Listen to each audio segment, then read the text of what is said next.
संस्था विषय पर कभी टिप्पणी नहीं करते हैं, हमारी मर्यादा नहीं है वो।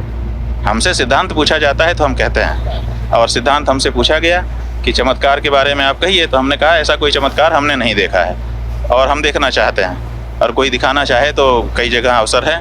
हमने जोशीमठ का नाम लिया था कि वहाँ पे इस समय समस्या है, आए कोई दिखाए, तो कोई तो नहीं आया ना। हमने केवल बागेश्वर महाराज को थोड़े कहा था।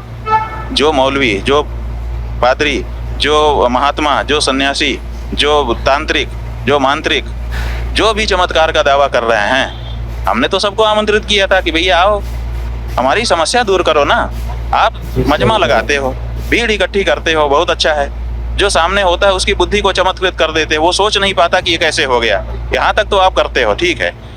आज आप लोग देखने वाले हैं, शंकराचार्य बाबा ने चैलेंज किया है कि किसी भी धर्म के लोग जो चमत्कार करके दिखाते हैं वो सामने आए।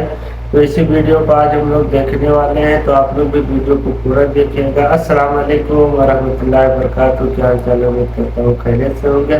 आप सभी लोगों का एक और न्यू वीडियो में खुश आमदीद। चैनल पर पहली बार आए तो प्लीज चैनल को सब्सक्राइब करके बेल आइकन प्रेस कर ले, ताकि आने वाली हर वीडियो का नोटिफिकेशन आप लोग के मोबाइल पर पहुंचता रहे। चलते आज का वीडियो शुरू करते हैं। काफी इंटरेस्टिंग वीडियो है, तो आप लोग वीडियो को शुरू से आखिरी तक देखिएगा। लेकिन उसके बाद लाभ क्या होता है? कितने लोग आपसे ठीक हो जाते हैं, कितने लोगों की समस्या दूर हो जाती है, कितने लोग मुकदमा जीत जाते हैं, कितने लोग कैंसर और दूसरे लीवर की समस्या, टीबी, सबसे परेशान हैं, वो कितने दूर हो जाते हैं। वो उसका डाटा तो ये लोग कोई दिखाते नहीं है कि देखिए ये है, और प्रामाणिक डाटा केवल कह देने से नहीं कि लाखों ठीक हो गए। किसको क्या स्टेज का था, क्या जांच कराई, फिर आपने कौन सी पद्धति अपनाई और फिर क्या हो गया। ऐसा एक प्रामाणिक डाटा इसके पास अगर इकट्ठा हो तो उसको दिखाएं, फिर हम लोग नए लोगों को लेकर के परीक्षण करें। अगर ऐसा होता है तो अच्छा है। अपने यहाँ कितनी बीमारी फैली हुई है, अस्पतालों में जाने पर बहुत लोगों की खेत जमीन और मकान बिक जा रहे हैं। तो कम से कम ऐसे लोग कुछ कर दें। अपने देश के खिलाफ कितने षड्यंत्र हो रहे हैं। लोग कहते हैं, दावा करते हैं कि हम ये मन की बात जान ले रहे हैं। बहुत अच्छी बात है, आप मन की बात जान। तो जो षड्यंत्र कर रहा है हमारे देश के खिलाफ, जो रेकी कर रहा है हमारे एयरपोर्ट पर कि इसको उड़ा देना है, आप उसके मन की बात क्यों नहीं जान लेते हो? जान के क्यों नहीं भारत की सरकार को बता देते हो? भारत को सरकार को कितना बड़ा फायदा होगा।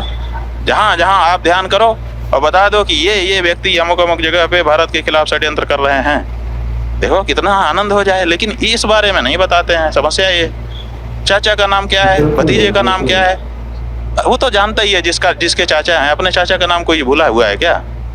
तो इसमें क्या रखा है आप बताओ। इसके कारण हमको अटपटा लगता है। हमारा कोई द्वेष नहीं है किसी से। अगर कोई सही विद्या लेके आए तो विद्वान का तो सम्मान है। जिसने भी परिश्रम किया है, साधना की है, चाहे किसी क्षेत्र में किया हो। कौन ऐसा दुष्ट व्यक्ति होगा जो साधना का, विद्या का सम्मान नहीं करेगा। हम भी करने को तैयार हैं, लेकिन हम ऐसी मतलब हल्की बातों में नहीं जाना चाहते हैं। और हम ये चाहते हैं कि लोग इसमें ना जाएं, क्योंकि इससे उनको कुछ उपलब्धि नहीं होती है। थोड़े दिन घूम फिर के फिर किसी और जगह पे भीड़ लगाने लगते हैं। सवाल ये है कि रामचरितमानस की प्रतियां उत्तर प्रदेश में जलाई जाती हैं, ठीक है ना। उत्तर प्रदेश में भारतीय जनता पार्टी का शासन है, योगी आदित्यनाथ जी मुख्यमंत्री हैं, और सब लोगों को ठीक से पकड़ा भी नहीं जाता है। उनको तुरंत पकड़ा जाना चाहिए था, तुरंत उनके ऊपर कड़ी कार्रवाई होनी चाहिए थी, तुरंत उस बारे में चीज़ें होनी चाहिए थी। तो अब जला दिया, जला देने के बाद चल रहा है ऐसे ही वक्तव्य पे वक्तव्य। आप कई लोग हमसे कह रहे हैं फेसबुक पर कि शंकराचार्य जी क्यों नहीं बोल रहे हैं। भाई सवाल है कि शंकराचार्य जी के पास अख्तियार क्या है। हमारे पास पुलिस होती तो हम अभी तक जिन जिन लोगों ने माचिस जलाई है ना रामचरितमानस के विरुद्ध, हम अभी तक खड़ा कर देते। खड़ा कर दिया जाना चाहिए। इस तरह की चीज़ें इस देश में नहीं फैलनी चाहिए। और ये राजनीतिज्ञ जो हैं, ये बहुमत कहते हैं कि बहुमत जिसके पास होगा वही होगा। तो अभी रामचरितमानस के बारे में सर्वे करवा लो देश में, बहुमत किसके पक्ष में है, रामचरितमानस के विरोध में है कि पक्ष में है। 99% से ज़्यादा लोग रामचरितमानस के पक्ष में है इस देश में। फिर ये नगण्य 2-4-10 लोगों की बातों को चैनल वाले भी फैलाते हैं और उस पर चर्चा होती है। इनकी गिनती क्या है?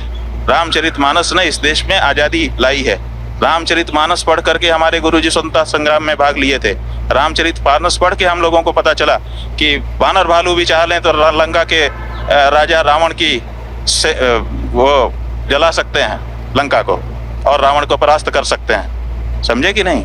तो रामचरितमानस पढ़ने से जो आम आदमी है उसके अंदर बल आता है। रामचरितमानस पढ़ के हमने इस देश को अपना जीवन समर्पित किया है, हमारे गुरुजी ने अपना जीवन समर्पित किया। हम लोग रामचरितमानस पढ़ के देश की सेवा में लगे हुए लोग हैं। रामचरितमानस का कोई छोटा मोटा योगदान नहीं है। उस ग्रंथ के बारे में एक अदना सा व्यक्ति कुछ भी कह देता है और लोग बस वक्तव्य देते हैं। क्यों अभी तक अरेस्ट नहीं हुआ वो व्यक्ति, चाहे वो मंत्री था या पूर्व मंत्री था या कितना ही बड़ा आदमी है।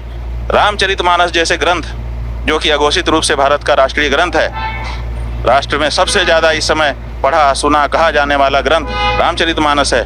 क्यों उसका अपमान करने वाले अभी तक खुले घूम रहे हैं और खुले उनको आप घुमाओ और वक्तव्य हम दें? ये कैसे होगा?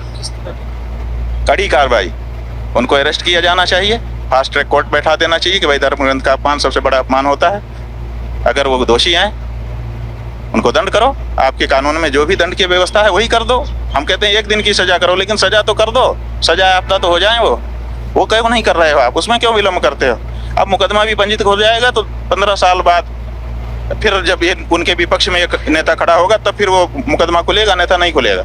ये जो तरीका है इसके कारण सबका मन बढ़ा रहता है। ये तो ऐसा है ना कि जब ताल ठोंकी जाती है, जहाँ ऐसे ताल ठोंक दी जाती है, ताल ठोंकने का मतलब है कि लड़ाई होगी। और लड़ाई देखने के लिए बहुत लोगों को उत्सुकता रहती है। लोग लड़ाई देखना चाहते हैं, या तो प्रेम देखना चाहते हैं या तो लड़ाई। फिल्में 2 ही कारणों से चलती हैं, या तो प्रेम दिखाया जाता है या तो लड़ाई दिखाई जाती है। तो लड़ाई में भी बहुत लोगों की रुचि होती है, तो उस रुचि को जागृत करते हैं ऐसे लोग ताल ठोंक ठोक करके। ये कभी लड़ते नहीं हैं। देखिए ये केवल ताल ठोकने वाले लोग हैं, चाहे इधर हो चाहे उधर हो। ये लोग लड़ाई कभी नहीं करेंगे।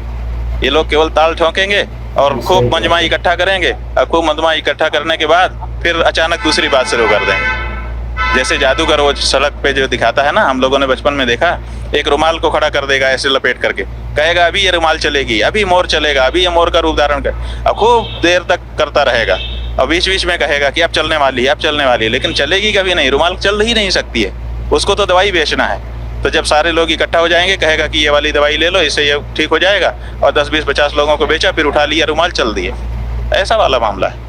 तो दोस्तों आज के वीडियो में इतना ही। बस आप लोग को वीडियो कैसी लगी नीचे कमेंट करके जरूर बताएं। चैनल पर पहली बार आए तो प्लीज चैनल को सब्सक्राइब करके बेल आइकन प्रेस कर ले, ताकि आने वाले हर वीडियो का नोटिफिकेशन आप लोग के मोबाइल पर पहुंचता रहे। फिर मिलते हैं किसी नेक्स्ट वीडियो में।